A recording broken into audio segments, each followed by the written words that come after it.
Hoy nos metemos de lleno en la vida de una figura, una figura esencial de nuestra literatura, Miguel de Cervantes Saavedra. Efectivamente. Tenemos documentos históricos que nos dan una imagen muy rica, llena de peripecias, más allá del famosísimo Quijote. Sí.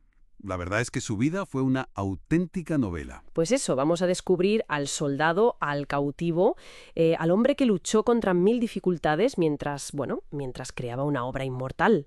Queremos indagar en esa vida para entender mejor su legado. Un viaje fascinante, sin duda. Empecemos por el principio, ¿te parece? Nace en Alcalá de Henares, 29 de septiembre de 1547. Eso es. Su padre, Rodrigo de Cervantes, era cirujano sangrador. Una profesión, médica menor en la época, digamos. Sí, no un médico de prestigio, ¿verdad? No exactamente. Y de su juventud sabemos poco, la verdad. Parece que sí tuvo una formación humanista, eso sí. Pero pronto se complica la cosa. Tuvo que irse a Italia en 1569. ¿Por qué fue eso? Exactamente. Pues parece que por un lío, un altercado, hirió a un tal Antonio de Sillura en un duelo o algo parecido.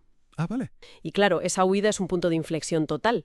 En Italia se enrola como soldado y ahí llega Lepanto. La famosa batalla de Lepanto en 1571. Exacto, donde combate con valentía, pero resulta herido, gravemente herido, de hecho, en el pecho y en la mano izquierda. Y de ahí el apodo, el Manco de Lepanto. Eso es. Aunque, ojo, es importante aclararlo siempre. No perdió la mano. Le quedó inútil, sí, pero no la perdió. Ya. Un golpe duro, imagino, pero sus aventuras militares no acaban ahí, ¿verdad? ¿Qué va? Ni mucho menos. En 1575, cuando intentaba volver a España, su galera, la Sol, es apresada. Por corsarios berberiscos. Exactamente. Y lo llevan cautivo a Argel. Ahí empieza otra etapa durísima. ¿Cuánto tiempo estuvo? 5 largos años. 5 años terribles. Pero fíjate, lo interesante es que no se quedó quieto. Intentó fugarse hasta 4 veces. ¿4 veces? ¡Qué valor! Sí, sí. Y dicen las crónicas de la época que esa valentía le hizo ganar cierto respeto, incluso entre sus captores. Vamos, que no era un cualquiera. Y finalmente lo rescatan. Sí, en 1580, gracias a los frailes trinitarios, que pagaron una buena suma por su rescate. Imagino que esa experiencia tuvo que dejar una marca imborrable. Se nota mucho en su obra. Muchísimo. Es una huella profundísima. Se ve clarísimo, por ejemplo, en el relato del cautivo que mete en la primera parte del Quijote. Que tiene tintes autobiográficos, ¿no? Totalmente. Y también en obras de teatro como Los tratos de Argel o Los baños de Argel. Ahí plasma la vida de los prisioneros, sus sufrimientos, pero también sus esperanzas, ese anhelo de libertad, que es un tema constante en él. Vale.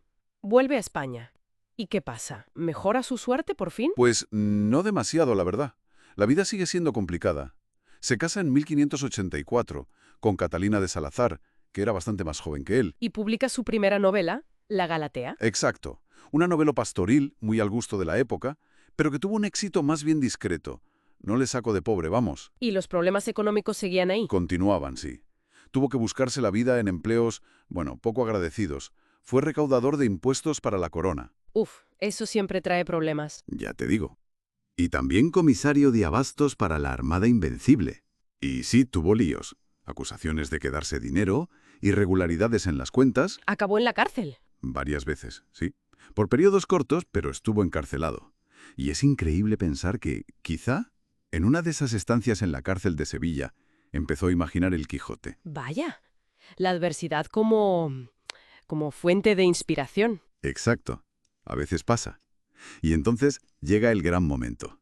1605. Publica la primera parte de El ingenioso hidalgo Don Quijote de la Mancha. Y el éxito es inmediato, brutal. Aunque, insisto, no le solucionó la vida económicamente como podríamos pensar. Pero la obra fue una revolución total. Absolutamente. Mezcla humor, filosofía, crítica social y juega con la propia literatura de una manera totalmente nueva, lo que llamamos metaliteratura. Explica eso un poco, lo de la metaliteratura. Pues es básicamente cuando la literatura habla de sí misma. Por ejemplo, en El Quijote, los propios personajes han leído la primera parte y la comentan, o discuten sobre cómo deberían ser las novelas de caballerías. Es como romper la cuarta pared. Muy moderno. Entiendo. Fascinante. Y a pesar de ese éxito, dices que no se hizo rico y encima le piratean la obra. Pues sí. En 1613 publica las novelas ejemplares, que son una maravilla de relatos cortos y demuestran su maestría en otro género. Muy buena, sí. Pero al año siguiente, en 1614, aparece una segunda parte falsa del Quijote, firmada por un tal Alonso Fernández de Avellaneda, que nadie sabe quién fue realmente. ¡Qué faena! ¿Y cómo reaccionó Cervantes? Pues imagínate, enfurecido. Pero eso, en cierto modo, le dio prisa. Le espoleó para terminar y publicar su auténtica segunda parte en 1615. Que muchos consideran incluso mejor que la primera. Hay división de opiniones, pero sí, muchísimos críticos la ven más profunda, más compleja. Y además se permite el lujo de meter alguna puya a Avellaneda dentro de la propia novela. Genial. Sus últimos años fueron un poco más tranquilos. Relativamente. Ya tenía cierto reconocimiento, el apoyo de algunos mecenas importantes, como el conde de Lemos. Poco antes de morir, terminó los trabajos de Pérsiles y Sigismunda. Una novela que él consideraba su obra cumbre, ¿no? Eso decía él. Una novela bizantina de aventuras. Fallece en Madrid el 22 de abril de 1616. Y lo entierran el 23. Por eso se celebra el Día del Libro ese día. Exacto. Curiosamente, la misma fecha en que se registra la muerte de Shakespeare, aunque no fue el mismo día real por la diferencia de calendarios que usaban entonces. ¡Qué coincidencia! Y todavía hoy siguen saliendo a la luz detalles sobre él. Desde luego. Fíjate que, aunque fue popular, el reconocimiento pleno no lo tuvo en vida, y sus restos no se identificaron con certeza hasta 2015, Increíble. en el convento de las Trinitarias. Ahí mismo, en Madrid. Y bueno, el Quijote, qué decir. Después de la Biblia, es el libro más traducido del mundo, a más de 140 idiomas. Una barbaridad. Y hay quien sugiere, basándose en algunos documentos, que incluso pudo haber hecho trabajillos de espía para la corona en sus viajes. Su vida da para mucho. Desde luego. En fin, yo creo que la vida de Cervantes es un testimonio brutal de resiliencia, ¿no? Cautiverio, pobreza, problemas con la justicia, el pirateo de su obra, la falta de reconocimiento total, pero todo eso, de alguna manera, alimentó una de las obras más grandes y universales de la historia. Sí, es impresionante cómo transformó la adversidad en arte. Y con esto, pues, cerramos esta exploración de hoy.